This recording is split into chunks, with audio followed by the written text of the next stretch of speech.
আৰু মানে মিয়াৰ শাক পাচলি নাখায় বুলি তাতে উভতাই পঠালে।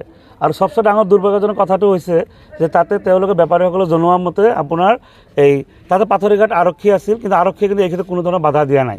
চিপাঝাৰৰ পাথৰিঘাট যি বজাৰ আছে সেই বজাৰত বিগত বহু বছৰৰ পৰা শাক পাচলিৰ বেপাৰীসকলে আপোনাৰ বেচিমাৰি বা বালুগাঁও বজাৰৰ পৰা শাক পাচলি লৈ যায় আৰু তাতে বিক্ৰী কৰে।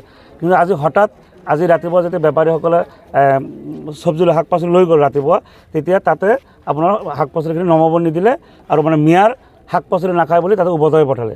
আৰু সবচে ডাঙৰ দুৰ্ভাগ্যজনক কথাটো হৈছে যে তাতে তেওঁলোকে বেপাৰীসকলে জনোৱা মতে আপোনাৰ এই তাতে পাথৰিঘাট আৰক্ষী আছিল, কিন্তু আৰক্ষীয়ে কিন্তু এই ক্ষেত্ৰত কোনো ধৰণৰ বাধা দিয়া নাই। গতিকে আমাৰ কথাটো হৈছে আমি আগতেও আমচুৰ ফালৰ পৰা কৈছোঁ, আজিও আমি দৰং জিলা আমচুৰ পৰা ডাঠি মানে কৈছোঁ যে বিগত যি ৰেপ কেছ হৈছিল, যে অসমত ধৰ্ষণ কাণ্ড হৈছিল আৰু সেই ধৰ্ষণ কাণ্ডত যিসকল দোষী ব্যক্তি সেইসকলক কঠোৰৰ পৰা কঠোৰতম শাস্তি দিয়ক, আৰু এই দাবীটো আমচুৱে বাৰে বাৰে জনাই আহিছে। কিন্তু এই ধৰ্ষণ কাণ্ডৰ উচিলা লৈ আজি গোটেই অসমত আজি বিভিন্ন ঠাইত আজি মিয়া মানে অভিযান চলিছে, যে মিয়া সম্প্ৰদায়ৰ মানুহখিনিক অত্যাচাৰ কৰা হৈছে, মিয়া সম্প্ৰদায়ৰ মানুহখিনিক উভতাই পঠোৱা হৈছে, যিসকলে কাম বন কৰে তেওঁলোক আজি উজনি অসমৰ পঠোৱা হৈছে।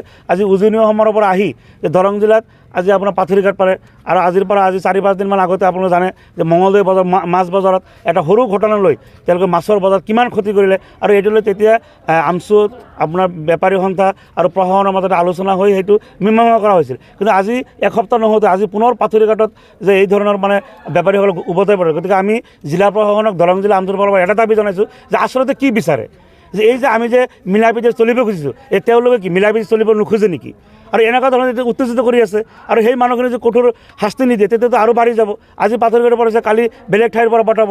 যে আমি যিমান আমাৰ মানুহখিনি যিমান ধৈৰ্য ধৰিছে, যিমান ধৈৰ্যৰে কাম কৰি আছে, আজি বিভিন্ন ধৰণৰ কথা বতৰা আহিছে, কিন্তু আজিতো আমাৰ যি মুছলিম সম্প্ৰদায়ৰ মানুহখিনি বা যিসকল আমাৰ কাম কৰা মানুহখিনি সকলো ধৰণৰ আমি বুজাইছোঁ, যে আমাৰ অভিজ্ঞসকলে বুজাইছে যে কোনো ধৰণৰ এইটো ক্ষেত্ৰত যাতে কোনো ধৰণৰ হেৰি আগবাঢ়ি নাযায়, মানে ঠাণ্ডা মগজুত কাম কৰিব লাগে, তেওঁলোকে যে ব্যৱসায় বাণিজ্য কৰি আছে ধীৰে স্থিৰে কৰিব লাগে। কিন্তু এই ধৰণৰ আজি চাওক শাক পাচলিৰ কথা জানে যে আজি চব্জিখিনি যে লৈ গৈছে, এই যি চব্জিখিনি ঘূৰাই পঠাইছে এই চব্জিখিনি আৰু আপোনালোক অহাকালি বিক্ৰী কৰিব নোৱাৰে। আজি কিমান টকা লছ হৈছে, তেওঁলোকে দুখীয়া বেপাৰী, যে আপোনালোক এই বালুগাঁও বজাৰৰ পৰা তেওঁলোকে যে লৈ গৈছে, এটা গাড়ীত 4-5জনকৈ বেপাৰী আছে, তেওঁলোকে সেই লছ হোৱাৰ লগে লগে তেওঁলোকে মানে আপোনাৰ এই মূল পুঁজিখিনি শেষ হৈ গ'ল।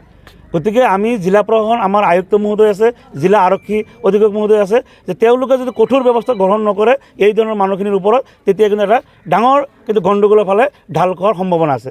গতিকে আমি অনুৰোধ কৰিছোঁ জিলা প্ৰশাসনক যে অতি শীঘ্ৰে এই ধৰণৰ মনোবৃত্তি মানুহ যিসকল আছে তেওঁলোকৰ ওপৰত কঠোৰ ব্যৱস্থা গ্ৰহণ কৰক, আৰু দৰং জিলাৰ যি শান্তি সম্প্ৰীতি চলি আছে সেইটো যাতে বজাই ৰখাত তেওঁলোকে ভূমিকা লয়।